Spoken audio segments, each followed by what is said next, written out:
Sometimes the real cost of a decision is what that money could have become. Imagine if I had taken that $1,000 payment and I had invested it every single month for the 3 or 4 years that I owned that car. And 10 years later, that small decision could look very different. I bet you just those payments would likely be worth about $150,000 to $180,000 right now, just sitting in an account. And that's where opportunity cost gets real. And what if I don't start investing right now? So the biggest financial mistakes often aren't the decisions people make, they're the opportunities people never pursue.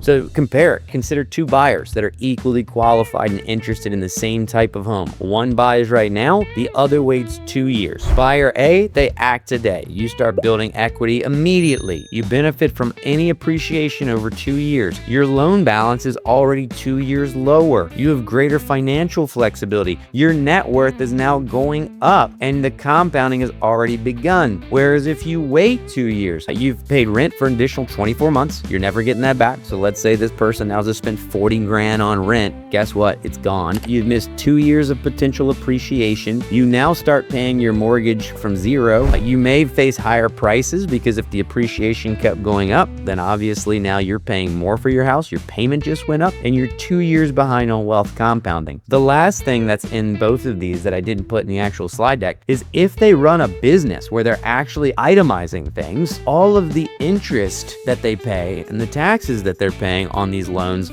are a write-off. So I don't put this in for everybody because if somebody's at a W-2 position, they're likely just taking standard depreciation on their taxes. And standard depreciation, if you're a married couple, I think it's something like between 26 and 36 grand now, something like that, which means the first 36, whatever it is, thousand of their income, they're not paying taxes on anyways. But when you run a business, you're itemizing everything. So like all of you realtors and stuff like that, you guys are itemizing all of your expenses. The mortgage interest becomes one of those itemized expenses that it takes against the income that's left over. So you think about that, loans are amortized. That means all of the interest is paid up front. So if somebody has a $2,000, $3,000 payment per month, they're paying 36 grand a year, about 28,000, 32,000 of that is all interest, which means that $32,000 that would have gone to rent goes to interest, but they get to write the interest off on their income. So if they're itemizing, think about what that does. If you get a $30,000 interest payment for the year, what's the tax rate here? 40%? They just saved another $12,000 in taxes. You get this? So if you have a business owner that's saying they want to wait, you break that down too. And you say, hey, $12,000 in saved taxes, $15,000 in appreciation, $3,000 to $4,000 in paydown. That's a $30,000 benefit to you for buying the dang house. Does it now make sense for you to save $200 a month in rent? You have to be able to have these conversations with people and make them understand the economics. And again, it's not just about buying, selling too soon. My client right now, I'm trying to tell them not to sell, right? That does not get me a client. I'm just saying opportunity-wise, it does not make sense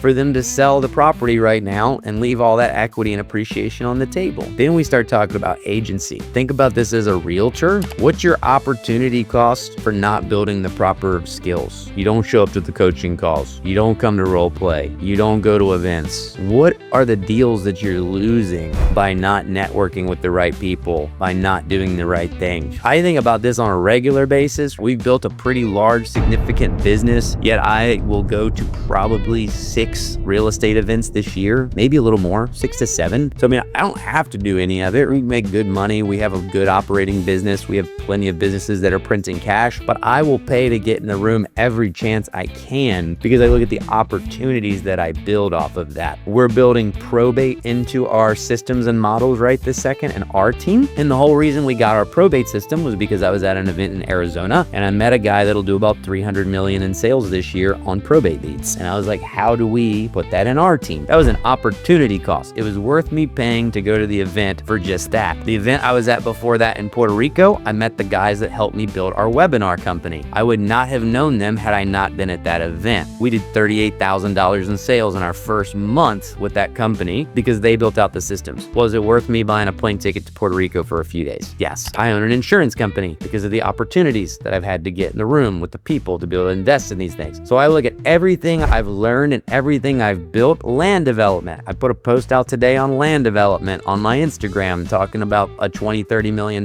deal that we may be working on right this second on Anna. I put an offer on a $22 million hotel that I got referred to me from an agent that I met because I drove to New York and I spoke at an event. They didn't pay me to speak at the event. I paid my way to go to the event. I drove to New York. I got an Airbnb for a couple days. I spoke for free. That's okay. If a deal like that comes through, that's $600,000 that I would make in commission off of that deal. Is that worth me taking the opportunity cost to drive to New York and speak for 15 minutes for free and drive home? I think so. So never underestimate building the skills and getting in the room, because you do not know what that will turn into. That funnels into the next opportunity cost, being at the wrong brokerage. So many people will sit at a brokerage and be like, well, I'm happy. I'm content. I've got no reason to move. They treat me okay. My splits are fine. That's okay. But the reality is, it wasn't until I moved to EXP that I was able to build an empire within title, an empire within mortgage, an empire within flipping, an empire within apartment holdings and capital raising and everything that I've built, because it put me in the room with other people that were crushing it, right? That's why I do these trainings. It doesn't matter where you're at in our organization. You could be 7 layers deep. You could be in Germany. I don't care where you're at. I send you guys an email for this every week because I want you guys to come. I want you guys to know each other. I want you guys to know me, and I want you all to call me when you're trying to figure something out. If you want to figure out land, if you want to figure out commercial, if you want to figure out development, I think being at this place is what has helped me get to where I am, and I want you guys to take advantage of that too. But keep in mind, the agents that you're talking to about EXP, a lot of them, what is their opportunity cost? Can you talk to them about the opportunity cost of not moving to EXP, to not joining us? What about delaying your lead generation? How many of y'all procrastinate every single week about having to go in and prospect and build your pipeline? Every day that you don't go in and have your 10 to 20 conversations, every day that you don't raise your floor to a minimum standard that makes you money, what's your opportunity cost? Unfortunately, the highest opportunity cost is that you may just fail. You may be out of the business, right? That's the worst cost that you could have, is that you just have to go get another job and you're no longer a realtor. But the reality is that every day you don't prospect, every day you don't build the pipeline, those are opportunities, those are sales. Waiting to hire. If you're scaling at a high level, what is your highest and best use? Is it writing contracts? Is it showing houses? Is it running your own transaction coordination, right? Sometimes we talk to agents that are like, yeah, I do all my own TC. I hire my termite inspectors and I order the HOAs and I do everything myself. Wherever you're at in the business, there's likely somebody that you could hire to get to help you, whether it's a virtual assistant doing some stuff,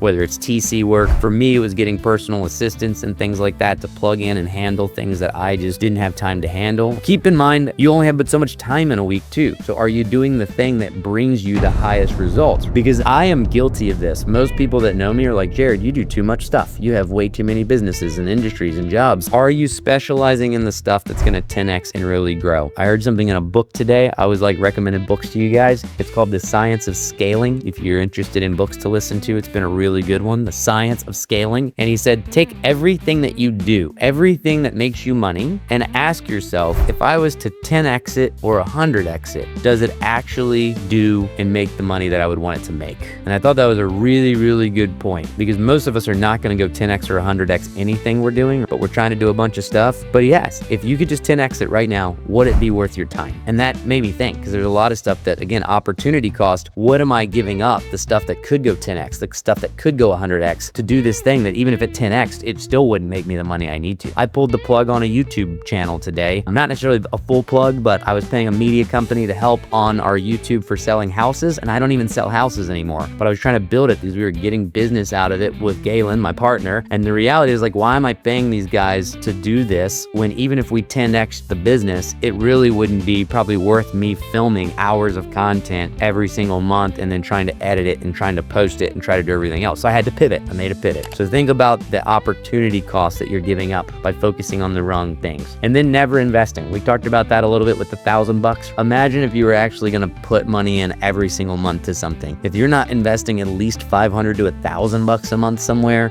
please start doing something, because again, it's a ramp up. You know how we said $1,000 is worth 70 to 80 grand in 50 years? This teaches you compounding for a second. I have a investment that I put my money into. I put about $1,000 a month. It's not not much, but I turn about 18% a year on it. And it's not an 18% annual return, it's a monthly return because they're loans and they're getting paid back in principal to me with interest, which means I'm reinvesting that money monthly. Do you know what $1,000 in 50 years at 17% is? Now we said $1,000 at 9% is about 70 grand. So 1,000 goes to 70. If it was $1,000 at 17 to 18%, anybody want to throw a guess into what that's worth? It's $1.5 million, $1,000. And that's on an annual compound. On a monthly compound, it's like 4.3 million. If you were to start that same math and you started it and only had a 10-year ramp up, it's worth nothing. 5 years, it's worth nothing. It's the timing. So if we can convince people that they have to act and they have to act now. Some of you on this call are pretty young. Jonathan, you look pretty young. How old are you, Jonathan? 29. 29? Oh yeah, dude, you got so much time, right? Like you think about this, if you aren't already just maxing accounts out every single year, if you start right now in 40 years, 30 years, when you actually hit retirement age, I mean, you could have 10, 15, 20 million dollars in the bank. And it's so sad because once people figure out compounding, like I teach a lot of this stuff, and so many of the agents that I teach are already really, really old, unfortunately. They're already in, honestly, the late stages of their career, or maybe they got in late in life. So they're like, well, I want to start, but I'm already, 10 years from retirement, 5 years from retirement, or this is my retirement career. And that's okay. But from a compounding aspect, it doesn't give you as much time. At your age, dude, if you start putting 1,000, 5,000, 10,000 a month aside, if you start cranking real estate like this, you will easily be able to be worth 20, 30 million dollars in retirement. Like easy. It's just putting it in the right place. So I want y'all to wrap your heads around that as agents. Coaching buyers instead of convincing them. We don't want to push them. We want to guide them. We don't want to be the pushy salespeople. Instead of saying, no, now's the time. If you don't buy now, you're going to miss out. They've been hearing that forever, and it can't always be a good time to buy and sell. You ever do that at role play with people where you're like, hey, is it a good time to buy? And they're like, yeah. And then you turn around and you're like, hey, is it a good time to sell? And they're like, yeah. And you're like, dude, it can't be both, right? Like it's got to be like either equally okay on either side, or it's got to benefit. So you're not here to talk to every person, be like, now's the time. If you don't do it right, you just sound sleazy. So ask the right questions. What happens if you wait another year? How would it affect your long-term goals, right? Do you want to build wealth for the future? Do you want to build equity? Is this your forever home? Are you just trying to get in your first house so that in 5 or 6 years, you'll actually be able to sell it and buy up into what you actually want? Like, think about this. If you're like, I don't like what I can buy right now. Well, great. Wouldn't we love to get you in now and start building some equity so that you have something to sell and then take that chunk? Do you realistically think you're going to be able to save the money you need to save to buy your dream house in 5 years if you just keep renting until then? Likely not, right? What are you hoping improves by you waiting? Oh, I hope rates go down. Okay, great. If you buy a house right now and in 2 years rates go down, are you going to be mad? No, because prices are going to go up. You're going to refinance with me. I own a mortgage company. We'll refinance you. It won't cost you anything. You save money. If you buy right now and rates go up in 2 years, are you going to be mad? Well, no, because you bought right now. You got in before rates went up. And if you wait 2 years and rates stay the same, are you going to be mad? No, because you still built all of that equity. So there's no world when waiting is going to be better. And then what would need to change before you feel comfortable moving forward? Oh, I'd have to get my payment to XYZ. Or I don't even know what the answer would be outside of that. That is a question that should lead them to rates would have to come down. Again, you go back to the same questions. Is this really going to help you? If rates come down and now you have to pay 40 grand more for the house, are you in a better